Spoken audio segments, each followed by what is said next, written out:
TV KPM. Assalamualaikum, salam sejahtera. Anda sedang menyaksikan Road to Success SPM 2021.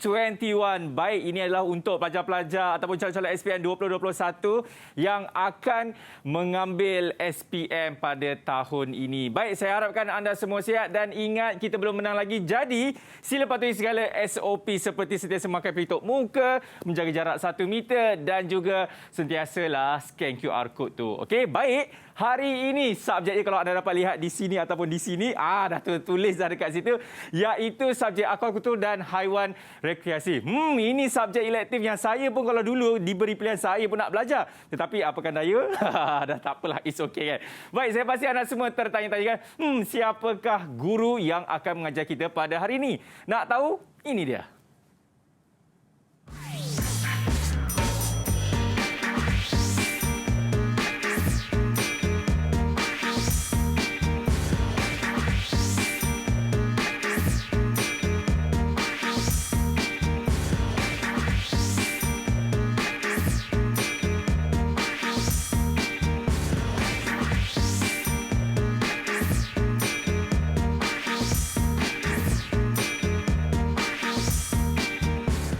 Itu dia usaha pasti jaya. Sebut saja kalau kau kena cek kuih kera. Ya Allah, sedapnya. Sebab ini semua kalau famous kita pergi Melaka.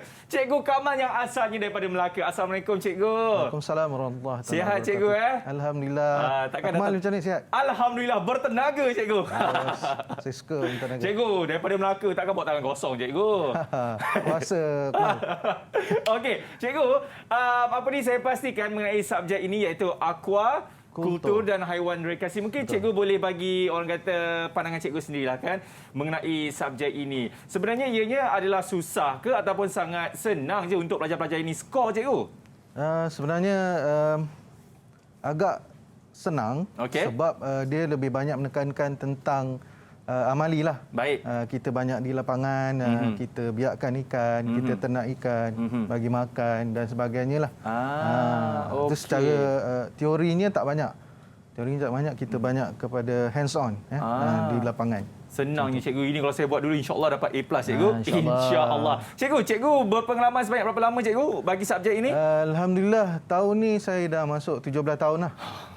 17 tahun kalau budak tu dah ambil SPM dah, Cikgu. Alhamdulillah masih diberi kesempatan lah. Amin. Alhamdulillah. Okey. Cikgu, sebelum kita nak meneruskan sesi pembelajaran kita pada hari ini, Cikgu kan, apa kata kita pergi ke saya punya farmasi boleh, Cikgu? Boleh. Untuk melakukan protokol kesihatan. Jadi, Cikgu, jom mari kita di sini seperti biasa di Didik TV kami melakukan protokol kesihatan seperti mencuci tangan dan menjaga jarak 1 meter dan Cikgu boleh memakai hand sanitizer untuk mencegah segala bakteria dan juga macam-macam lah. Dan saya pun akan menggunakan hand sanitizer ini. Kita gosok-gosok sampai bersih dan sehingga kering. Dan selepas itu, Cikgu, kita boleh buka kita punya pelitup muka untuk memberi keselesaan kepada Cikgu sewaktu mengajar nanti. Dan janganlah kita buang-buang macam tu ataupun letak dibiarkan macam tu saja. Kita ada ini dia. Ziplock kita, Cikgu boleh ambil dan kita simpannya supaya kita punya face mask sentiasa selamat dan bersih. Baik, Cikgu. Cikgu boleh letak di atas meja. Okey, Cikgu. Alright. Apa susah sangat, Cikgu? Okey, Cikgu zip je lock kat situ. Okey, Cikgu dah bersedia, Cikgu? InsyaAllah. Tapi sebelum itu, kita dah tahu dah kan pandangan Cikgu mengenai subjek ini. Tapi, apa pula pandangan pelajar mengenai subjek ini? Dan kita akan bertirai. Selepas itu, baru kita akan sambung dengan sesi pembelajaran kita. Boleh, Cikgu? Boleh. Mantap. Ini dia. Didik TV KPM. Assalamualaikum warahmatullahi wabarakatuh. Saya Muhammad Suhaimi bin Sufangat, merupakan pelajar kelas AHR di SMK Ekotupi Cini dan akan mengambil SPM pada tahun 2021. Bab 2 ini saya dapat belajar mengenai ciri-ciri tapak, pengkelasan tanah dan dapat belajar cara menjalankan ujian tanah. Saya target mendapat A dalam SPM nanti. Assalamualaikum warahmatullahi wabarakatuh. Saya Cik Muhammad Fitri Amirul bin Cik Razmi, pelajar SMK LKT Picini dan akan mengambil SPM 2021. Saya bersyukur dapat belajar bab 2 ini iaitu mengenai ciri-ciri tapak akuakultur, jenis tanah dan pengkelasan tanah. Saya harap saya boleh menjadi seorang yang berjaya dalam bidang akuakultur suatu hari nanti. Dengan topik ini kerana dapat menambah pengetahuan saya tentang penentuan tapak bagi tanah dan sumber air yang sesuai untuk akuakultur. Saya suka dengan topik ini kerana pengertian tanah dan sumber air membolehkan saya mengetahui keperluan yang penting bagi penentuan tapak akuakultur. Saya suka dengan topik ini kerana dapat menambah pengetahuan saya dalam penentuan ujian air yang penting bagi sumber air akuakultur. Didik TV KPM. Didik TV KPM. Didik TV KPM. Alright, masih lagi menyaksikan Road to Success SPM 2021 bersama dengan saya Akmal Nazir. Kalau anda dapat lihat, ada hadiah lah. Ini dia sempena Hari Guru. Ini kawan-kawan, kita menghantarkan kad guru kepada kita di Didik TV ini. Dan kalau anda dapat lihat, ini ya daripada mana ni? SJKC Sancai. Kad dia cukup lawas, selamat Hari Guru. Dan kita tengok apakah isi dalamnya. Wah, nampak tak kawan-kawan? Ada 1, 2, 3, 4, 5, 6, mana 7? Tak tahu. Okey. Yang mana guru seperti bunga matahari membawa kita cahaya. Terima kasih guru daripada Tan Singging 6K. Terima kasih Tan Singging daripada SJKC Sancai. Okey, baik. Sekarang ini seperti yang saya katakan tadi, sebab saya kita berhenti rehat tadi, kita ingin nak tahulah kan cikgu kan, macam mana kita nak belajar AHR. Apa maksud AHR itu adalah aquaculture dan juga haiwan rekreasi. Tapi sebelum itu, seperti biasa kita nak tengok sekolah pilihan hari ini. Siapakah kawan-kawan kita yang akan bersama kita? Nak tahu? Ini dia. Assalamualaikum. Apa khabar? Salam sejahtera. Hello. Annyeong. Waalaikumsalam. Okey, kawan-kawan kita ini semua daripada SMK Tun Tuah Kampung 8 Melaka dan juga SMK LKTP Cini Pahang. Betul ke? Betul. Okey, betul. Satu cakap betul, semua cakap betul. Cikgu, mungkin boleh perkenalkan anak-anak murid cikgu? Atau saya nak perkenalkan pun boleh? Mana yang cikgu? Akmal lah. Cikgu. Senang cikgu. Okey, kita ada siapa ni? Afiq Hakimi Iza, betul? Betul. Cantik. Dan sebelah itu kita ada Muhammad Iskandar. Muhammad Iskandar? On lah mic tu. Kita nak dengar suara macam mana. Okey, pemalu orangnya. Dan juga kita ada Amir Haizat, kita ada Farid Ashraf, kita ada Syarizal Ayam. Kenapa panggil Syarizal Ayam? Nama memang macam tu bang. Kita letak ayam mau. Okey. Alright. Dan ujung sekali kita ada Muhammad Azmi. Selamat datang ke Didik TV dan bagi subjek ini adalah aquaculture dan haiwan rekreasi. Baik, anda sudah bersedia ke kawan-kawan? Okey, dah lah. Dah bersedia. Baik, mereka dah bersedia dan saya pasti penonton-penonton pun sudah bersedia. Itu pelajar-pelajar sendiri. Dan cikgu, are you ready? InsyaAllah. InsyaAllah. On you cikgu. Dipersilakan. Terima kasih Akmal. Assalamualaikum warahmatullahi wabarakatuh dan Waalaikumsalam. salam sejahtera.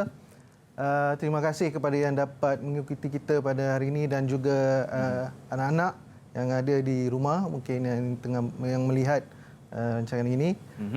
Kita nak mulakan dengan modul kedua hari ini, aquakultur dan haiwan rekreasi, pemilihan tapak aquakultur, sumber air, sistem peternakan dan makanan ternakan.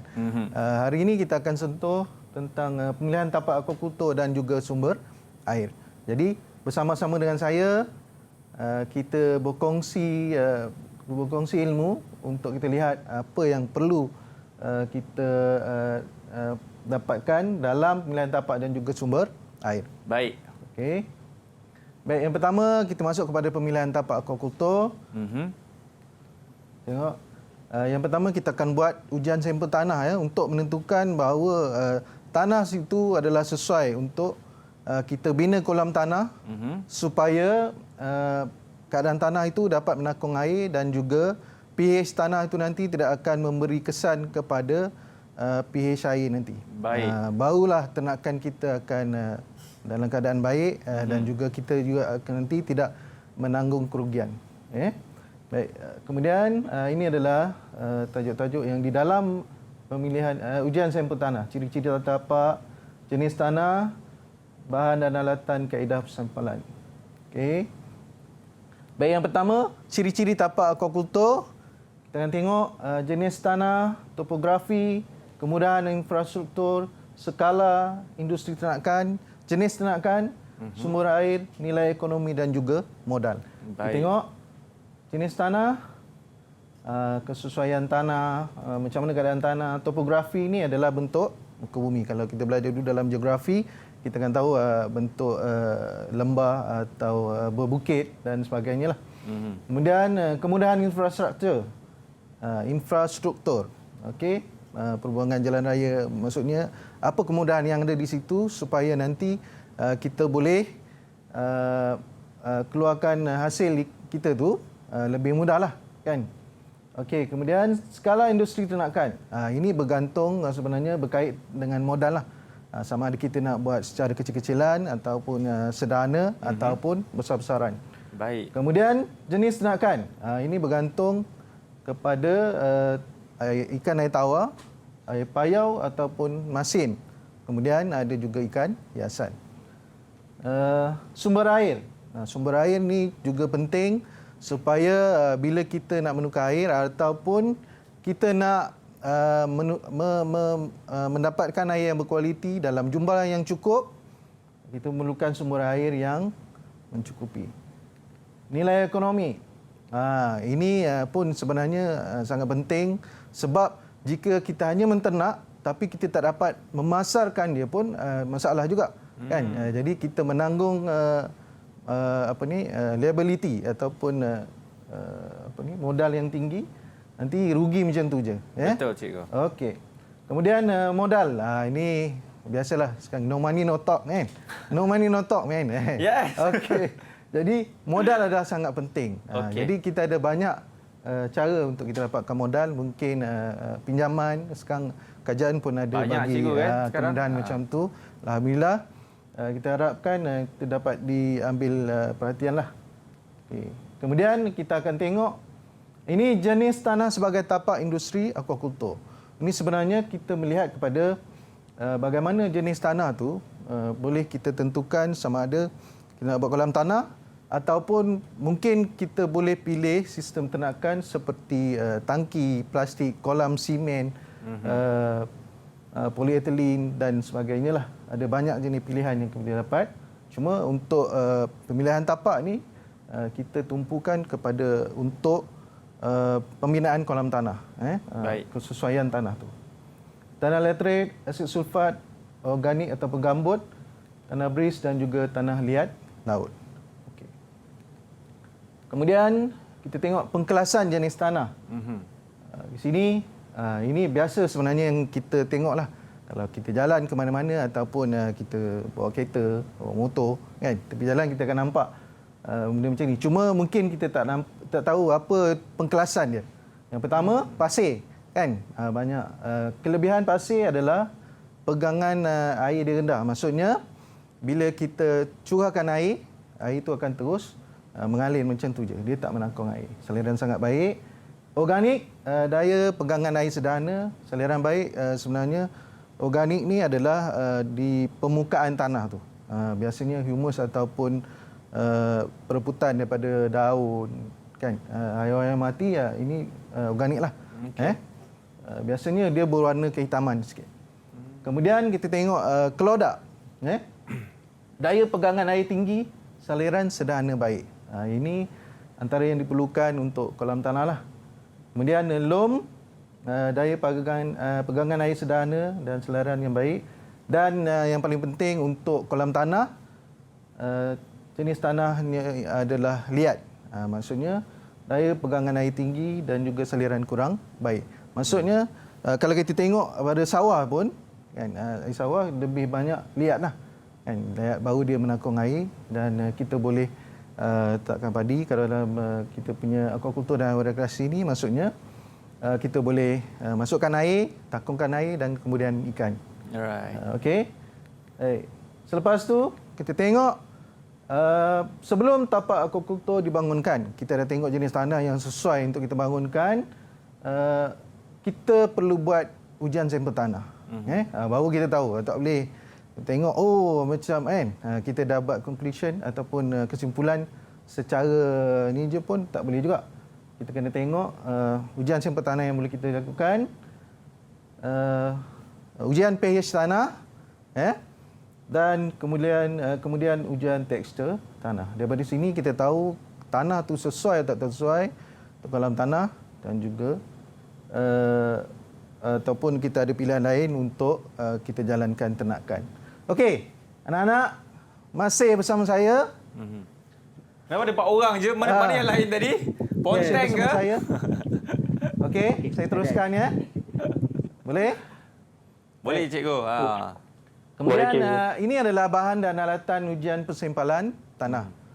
Mesti ada bahan dan alatan mengambil sampel tanah.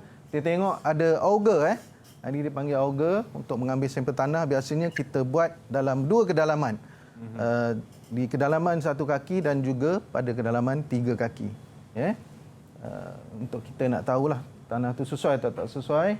Kemudian bekas atau sampul surat, ini untuk ambil untuk kita isikan sampel tadi. Dan kita labelkan untuk kita tahu di mana kita ambil, masa bila. Okey.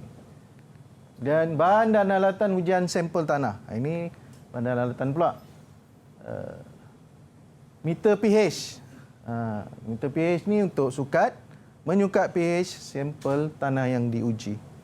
Okey, bikar kita masukkan sampel tadi untuk kita uji pH dia.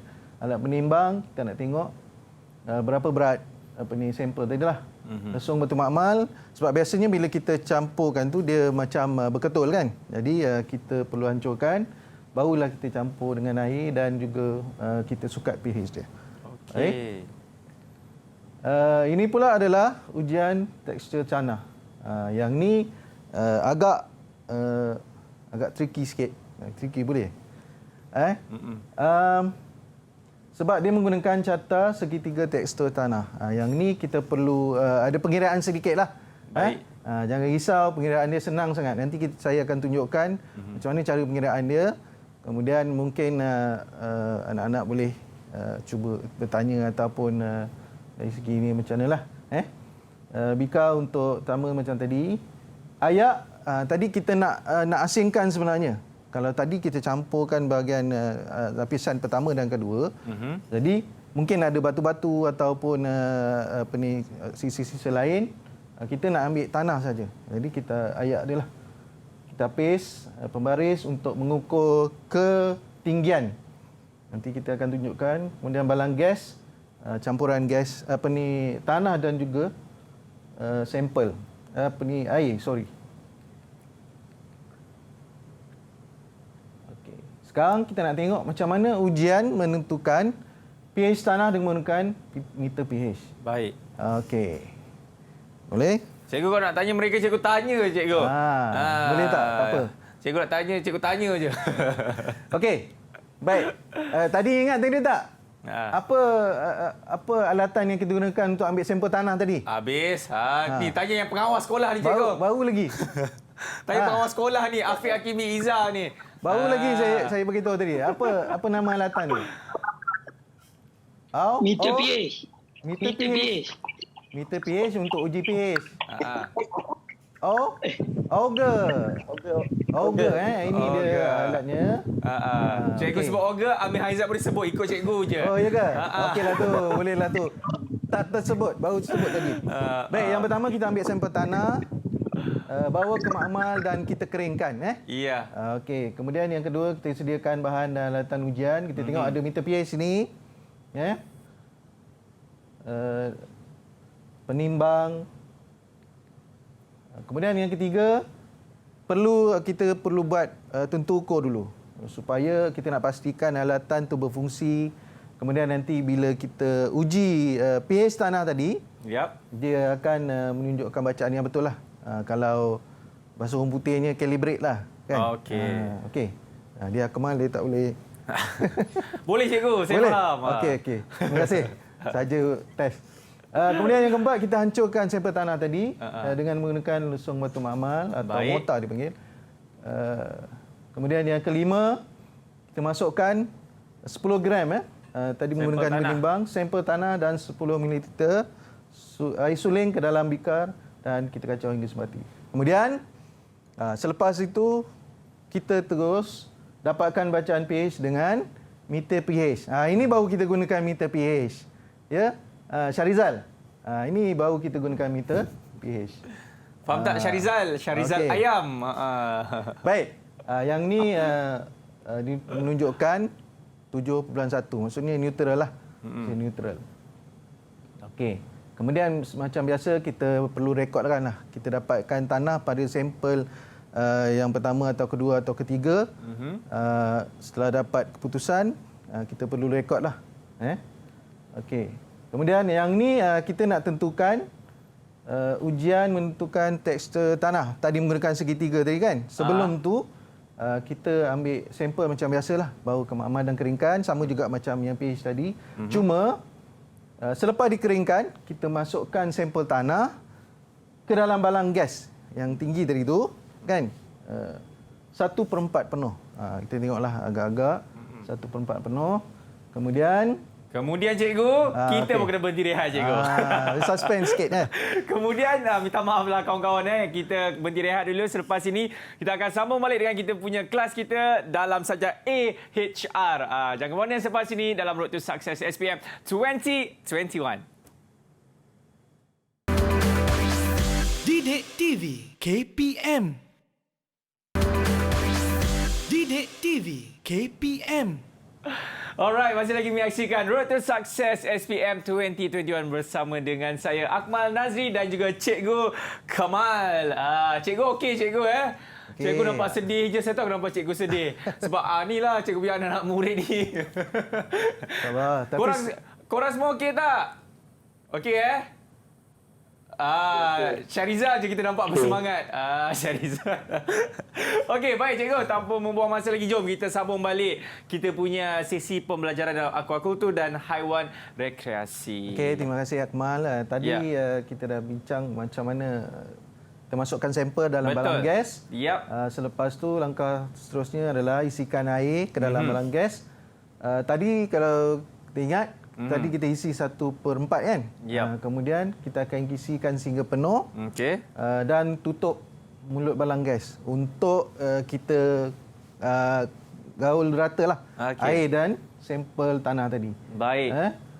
Kemudian kalau kita tengok di sini, dia punya ini adalah sehingga partikel tanah terampai. Maksudnya terampai ni diserap dalam air lah. Masuk dalam air dan biarkan tanpa gangguan semalaman. Kita letak di atas meja.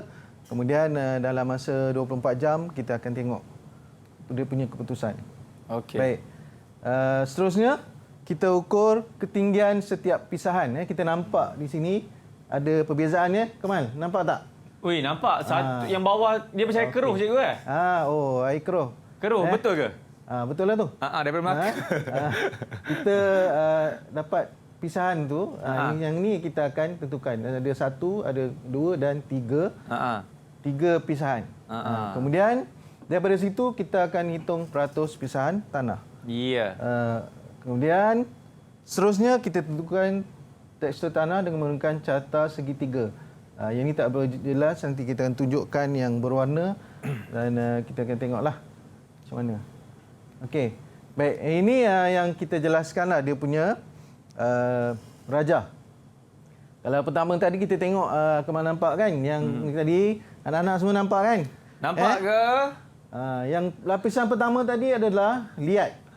Betul. Lapisan liat. Yang kedua dipanggil kelodak dan ketiga adalah lapisan pasir, pisahan pasir. Baik. Okey, kemudian daripada yang kita ukur ketinggian tadi, kita masukkan berapa ketinggian dia. Lihat tadi berapa? Ini pengiraan dia. Okey. Peratus kita akan dapatkan ketinggian lapisan ni dibahagikan dengan jumlah ketinggian semua pisahan tu. Yang pertama kita tengok contoh. Lihat dia bagi 25 cm kita dah ukur. Kelodak 10 10 cm dan pasir 25 juga. Kemudian jumlahnya ada 60. Kemudian daripada itu kita kira peratus, 25 bagi 60 Okey. Darab dengan 100 kita dapat 42 peratus. Okey. Ha. Boleh? Saya nampak Boleh, Syahrizal dia tengah menulis, tengah salin tu. Bagus. Dia Saya seorang suka je. Yang lain gitu. tak menyalin ke? Mungkin dia dah faham kan? Okey, tak apa. Kemudian kalau kelodak, Okey. 10 cm bagi dengan 60 kita akan dapat 16 peratus. Okey. Seterusnya samalah 25 cm kita dapat 42 dan jumlahnya adalah 100 peratus. Okey. Okey. Baik. Apa yang perlu kita buat pada carta tadi? Kan? Kita tengok. Alah, cikgu tukar Syahrizal baru dia nak tulis. Syahrizal sempat tak nak tulis tadi Syahrizal? Sempat Okey tak? Boleh? Boleh. Okey, dia anggut. Okey. Boleh, ini senang je. Okey. Cuma kita nak tengok. Okey, ini adalah carta segitiga tekstur tanah. Kita tengok tadi yang pertama kita dapat liat kan. Berapa peratus? Berapa kemarin ingat tak? Berapa? Kalau cikgu tanya saya akan tanya sahabat saya Muhammad Azmin. Tak, tadi. Berapa peratus tadi? Berapa Azmin? 42. Betul. Terima kasih. 42%. Dan kita akan tanda 42%. Daripada ni menunjukkan liat tu, kita akan tarik dia punya tu garisan tu 42%. Kemudian pada kelodak pun 42% kan? Jadi kita garisan juga ke bawah. Kemudian kita dah dapat dua garisan situ. Yang terakhir adalah kelodak. Pasir, Pasir berapa tadi? 16%. Jadi ini adalah menunjukkan profil ataupun tekstur tanah yang kita uji tadi. Okey. Jadi di sini tempat pertemuan ni menunjukkan jenis tanah tu. Secara keseluruhannya jenis tanah yang kita uji. Apa tu? Tanah liat berkelodak. Tanah liat berkelodak. Ini kalau kita nak buat kolam tanah, maksudnya masih lagi sesuai lah. Selagi dia ada tanah liat, kita boleh buat kolam tanah. Kalau dia lebih kepada pasir, maksudnya kita tak boleh buat kolam tanah. Kita cuma boleh buat mungkin kolam simen, tangki, plastik, fiber dan sebagainya. Okey. Jadi penentuan tekstur tanah. Baik, seterusnya kita dah masuk pada pemilihan sumber air. Pemilihan sumber air, macam saya tadi cakap, pun antara ciri-ciri yang penting untuk ternakan aquaculture ni lah. Sebab aquaculture ni adalah aqua dan kultur tu pembiakan hidupan air. Betul. Jadi air semestinya merupakan satu benda yang penting lah untuk kita titik beratkan. Kita tengok apa tajuk dia, ujian sampel kualiti sumber air. Kita nak tengok pemilihan sumber air yang sesuai, kita perlu buat ujian sampel kualiti sumber air. Ini tajuk-tajuk dia, ciri-ciri sumber air untuk ternakan aquaculture, jenis sumber air dan kriteria atau ciri-ciri sumber air tawar dan kaedah sampelan sumber air ternakan. Okey. Kita masuk pada ciri-ciri sumber air untuk ternakan aquaculture. Okey. Kuantiti air. Kuantiti air perlu cukup. Kemudian kalau kita tengok kena bebas daripada pencemaran. Kan kadang-kadang asal ada air je awak nak buat, kita nak buat ternakan pun tak boleh juga, kena tengok mungkin dekat dengan rumah, dekat dengan kilang ke kan. Jadi awak baru je nak ternak ikan, dah esok dah habis kan. Dah rugi je. Okey. Kemudian kualiti air. Kualiti air kena tengok mutu air itu yang sumber air kita dapat tu bersih, sesuai dan selamat. Itu yang pertama kali kita kena tengoklah. Okey. Dinilai dari segi fizikal, kimia dan biologi. Fizikal ni kita boleh nampak dia keruh ke ataupun berminyak ke kan. Kemudian kimia ni kita kena test lah. Kita tengok kandungan dia amonia ke, nitrik ke nitrat, dan kemudian biologi. Okey. Ini adalah sumber air. Tengok ni kat mana ni? ciri-ciri sumber air. Yang pertama adalah air masin. Ini air masin. Yap. Biasanya memang daripada air laut lah. Untuk ikan air masin, kerapu, kupang, siakap pun ada, udang, udang harimau. Sedap pula je kau sebut tu kan. Allahu Akbar. Buat barbecue Okey, ni. nanti habis ni kita fikirkanlah. Boleh. Umbai je Okey. kita pergi umbai Baik, kemudian apa lagi sumber air? Kita tengok. Ini dah tentu air tawar lah. Kalau kita nampak, ini sumber air yang paling baik sebenarnya adalah sungai di bahagian hulu. Cuma kalau ni tadi kita masuk pada infrastruktur pula. Kan? Infrastruktur dia susah kita nak masuk. Ada beberapa perkara yang perlu kita pertimbangkan lah. Sumber air sungai, tasik, tadahan air hujan, air bawah tanah dan juga air paip. Ini macam biasalah, air tawar, ada patin, ada tilapia, ada keli, dan lain-lain lagi lah. Okey. Kemudian air payau. Air payau ni ramai yang tanya. Cikgu, tak pernah dengar pun air payau, cikgu. Pernah tak awak dengar? Air payau ni apa? Tak pernah. Syarizal tak pernah juga. Dia menggeleng-geleng kepala dia. Tak pernah? Siapa ada nak tolong saya tak? Tak ada.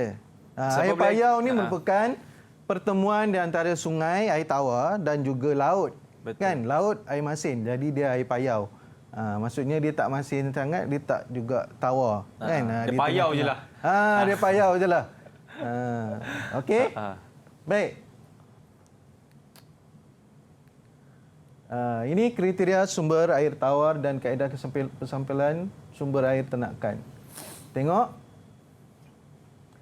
Mestilah berkualiti dan sesuai serta bebas daripada sebarang pencemaran. Biasanya kita uji dulu. Sebab air ini kadang-kadang kita tengok macam okey kan. Nampak jernih. Tapi sebenarnya dia kandungan kat situ sama ada pH ataupun nitrit dan nitrat dia tinggi. Jadi kita kena tengoklah. Kena uji. Baik. Kaedah, ada dua kaedah. Ujian sampel sumber air. Ujian di lapangan. Di lapangan maksudnya macam kita pergi suatu tempat, kolam ke ataupun tasik ke. Kita terus uji di situ. Biasanya kita menggunakan peralatan yang agak moden lah, agak canggih. Meter DO, ada DO meter kan, yang canggih. Tapi kalau di sekolah, kita biasa gunakan di makmal je lah. Kita gunakan meter yang berharga sederhana. Yang mampu kita milik ataupun di rumah pun kita boleh dapatkan. Okey. Baik. Kemudian bahan dan peralatan pensimpulan sumber air ternakan. Ini apa tadi? Tanya cikgu, tanya tu Amir Haizat tu. Apa? Meter pH. Laju Syarizal. Baik, terima kasih. Meter pH Syarizal cikgu dia tapau semua tu. Saja malu-malu yang lain tu. Okey. Meter pH. Untuk menguji nilai pH sumber air, hujung dia, ini penutup dia, kita buka dan dicukupkan dalam air dan tertera di paparan. Ini paparan dia.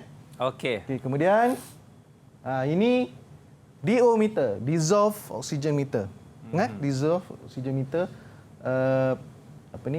kandungan oksigen dalam air kita boleh ujilah. Ini agak mahal sebenarnya, tapi bolehlah digunakan. Okey. Menguji dan membaca nilai kandungan oksigen terlarut dalam air. Ujung penguji probe ini kita masukkan dalam air dan nilai bacaan akan kita tengok di sinilah. Kalau macam di sini contoh yang dibagi ni 98.5% maksudnya kandungan oksigen terlarut adalah tinggi. Jadi kalau kita nak buat ternakan sesuailah air itu kan. Kemudian 18.3 darjah Celsius ini adalah suhu air itu. Okey. Baik. Seterusnya termometer. Termometer ni biasa kita kaitkan dengan suhu lah.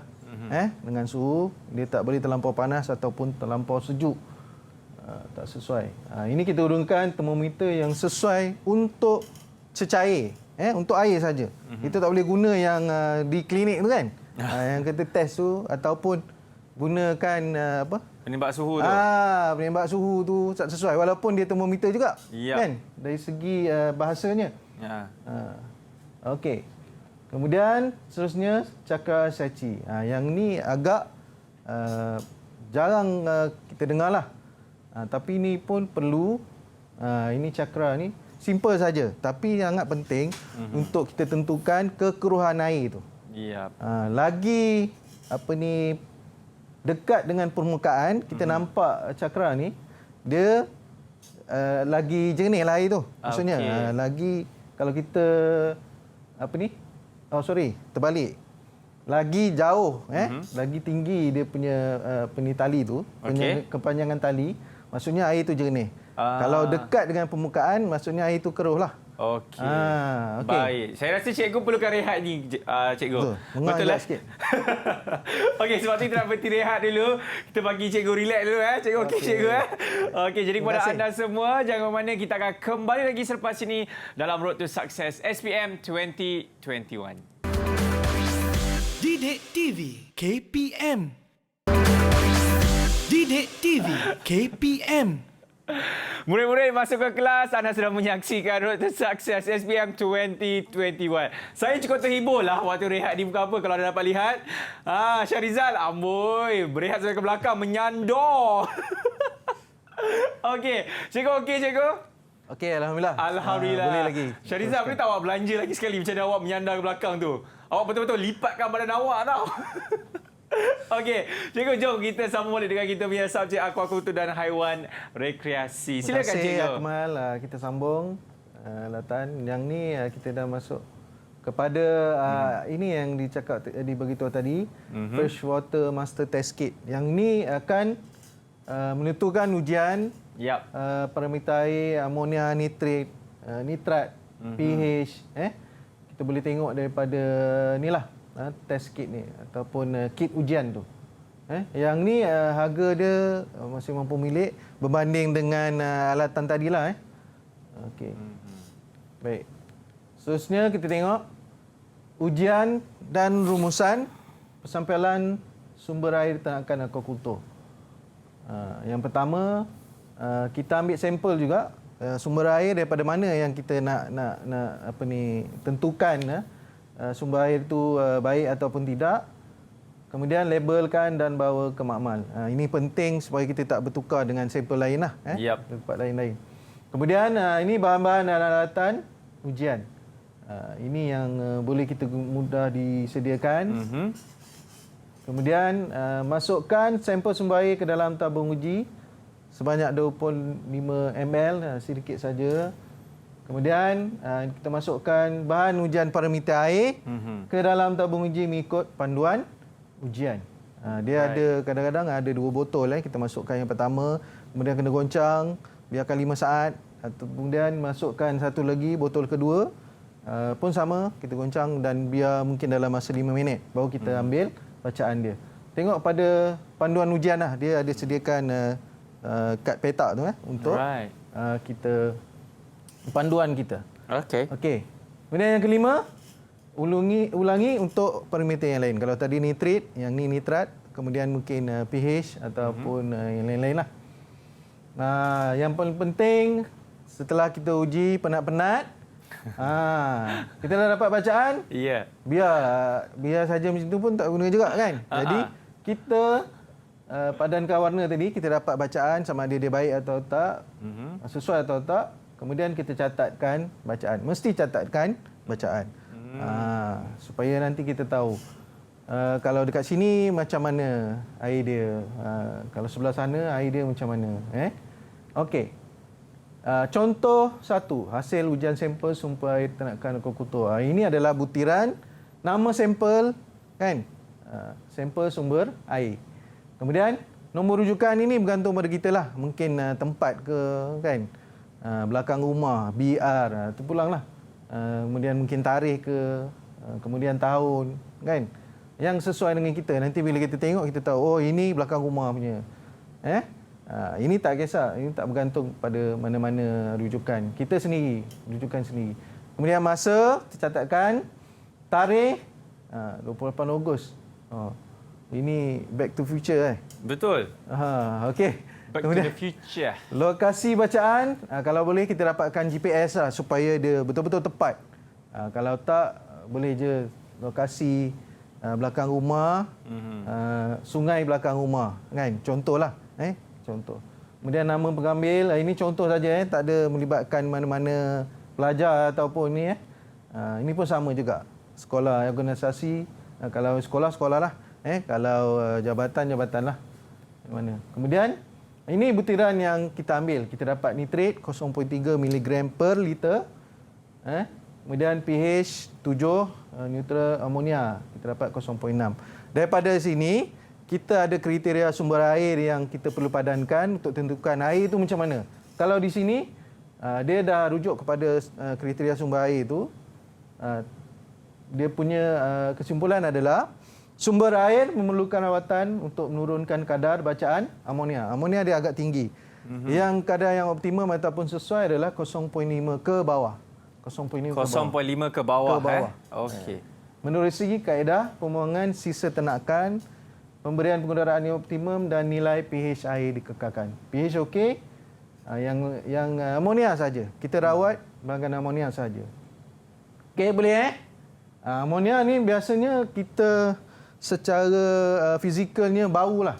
Bau tu dah agak kurang menyenangkan. Baik. Biasanya daripada sisa-sisa najis ternakan lah, ikan ataupun yang lain-lain.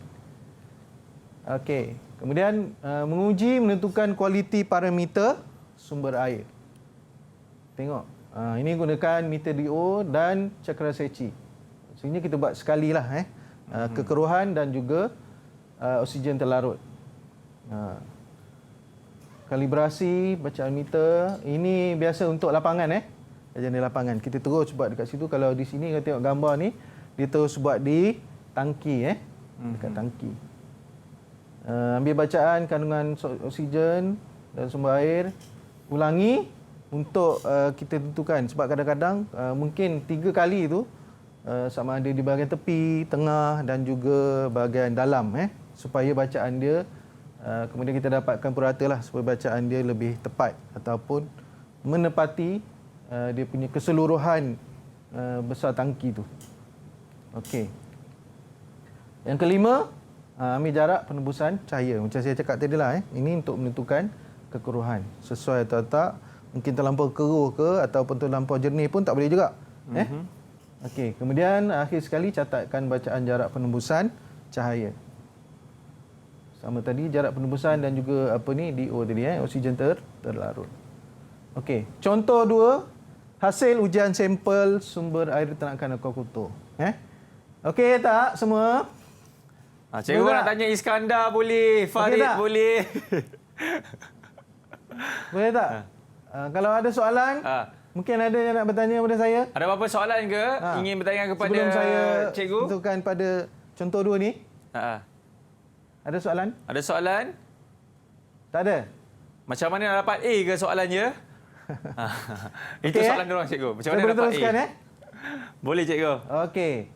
Baik, ini adalah macam tadi juga, sama. Nama sampel, nombor rujukan, masa tarikh, lokasi, nama pengambil dan juga organisasi. Kemudian, ini yang paling penting, parameter tu. Oksigen terlarut, 2 mg per liter daripada bacaan meter tadi. Jarak penembusan cahaya, 65 cm. Keruh sederhana. Maksudnya masih dalam okey lah. Cuma kesimpulan dibuat berdasarkan pada ini, sumber air yang masuk ke dalam tangki ataupun kolam tadahan perlu diberikan penggunaan sepenuhnya bagi meningkatkan kandungan oksigen terlarut. Ini pun sama. Dia punya kadar optimum 5 ke atas lah. 3 ke atas. Kurang sikit. Tapi kita perlukan kemudaraan lah. Okey. Sebenarnya kita dah masuk pada soalan. Boleh? Sedia tak saya nak bagi soalan ni? Ataupun sebelum saya bagi soalan, ada yang nak bagi soalan kat saya? Kita test dulu. Ada yang nak bagi soalan kat saya? Sebab kalau anda bagi soalan dekat cikgu, cikgu tak akan tanya kepada anda. Itu perjanjian ni. Itu perjanjian ni, cikgu. Untuk menyenangkan mereka. Okey. Okey. Baik. Adik. Oh, Okey, Rizal. Syahrizal, walaupun awak tanya, kita akan tanya awak juga sekejap lagi. Okey. Silakan Syahrizal. Sila Syarizal. Ayo, saya tak faham dekat cakra saci tu, ayo. Cakra seci. Okey. Yang tu sebenarnya daripada balang gas tadi, kita dah campur tanah dan air kan? Betul? Boleh?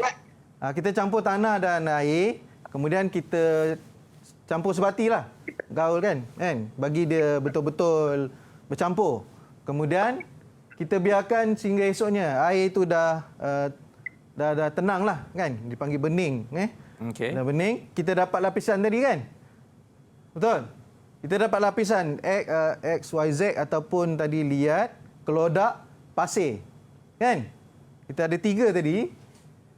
Kemudian, daripada yang tu kita dapatkan peratus dia. Liat, kan? Katakan dapat 5. Tinggi semua tu adalah 10. Kan? 5 bagi 10, darab 100, kita dapat peratus liat.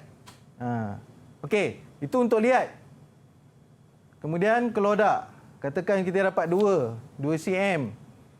Kan? 2 cm, kita ukur tinggi tu, bagi dengan keseluruhan 10, darab dengan 100, kita dapat dia punya peratus. Sama juga untuk pasir. Kemudian yang carta segitiga tu, kita tengok pada, dia ada sebelah kiri liat, kemudian kelodak, kan? Kanan kelodak, kemudian pasir. Dia ada nilai-nilai tu kan? Daripada nilai yang kita kira tadi, kita dapat tadi, kita terus tentukan dia punya kadar lah. Katakan tadi 50%, 50, ikut dia punya garisan tu. Kemudian kelodak katakan 20%, kita ke bawah. Lepas tu tempat penyumbaan tiga-tiga antara liat, kelodak dan pasir tu, kita tentukan dia punya jenis tanah, tekstur tanah. Itu penting. Yang penting adalah segitiga tu. Segitiga tu kena tepat lah. Betul. Kita boleh, Syarizal? Boleh Boleh baik. Cikgu, nampaknya diorang diselamatkan oleh masa, cikgu. Kalau tak, seorang-seorang kena diri atas kursi ni, cikgu. Ini soalan ni. Okey. Saya minta maaf, cikgu. Mungkin kita tak dapat nak meneruskan. Tapi mungkin cikgu boleh membuat rumusan lah mengenai subjek ini. Dan sekaligus memberikan, orang kata, ucapan lah kepada calon-calon aspirant yang mengambil subjek ini, cikgu. Silakan. Baik, terima kasih Akmal menangkan masa tidak menyebelahi kita. Ya. Diorang selamat, cikgu. Diorang terselamat. Kalau tidak... Sambung di sekolah. Okey, apa pun saya mengucapkan selamat berjaya kepada semua. Yang penting adalah usaha dan fokus. Tak ada lain. Kalau tak ada usaha, apa juga yang anda kerjakan, saya pasti takkan ada kejayaan. Betul. InsyaAllah. Okay, itu saja. Terima kasih. Baik. Terima kasih kepada Akmal. Sama-sama, cikgu. Jadi terima kasih kepada Cikgu Kamal daripada SMK Tun Tuah, Kampung 8 Melaka, dan juga kawan-kawan kita semua. Terima kasih banyak-banyak. Selamat maju jaya dan semoga mendapat keputusan yang cemerlang, insya-Allah. All the best, guys. Alright. Jadi dengan itu berakhirlah sudah Road to Success pada hari ini dengan subjek akuakultur dan haiwan rekreasi. Kepada anda semua, ingat, sila patuhi segala SOP dan insya-Allah kita akan menang dalam peperangan ini. Kita jumpa lagi. Saya Akmal Nazri. Assalamualaikum. Didik TV KPM.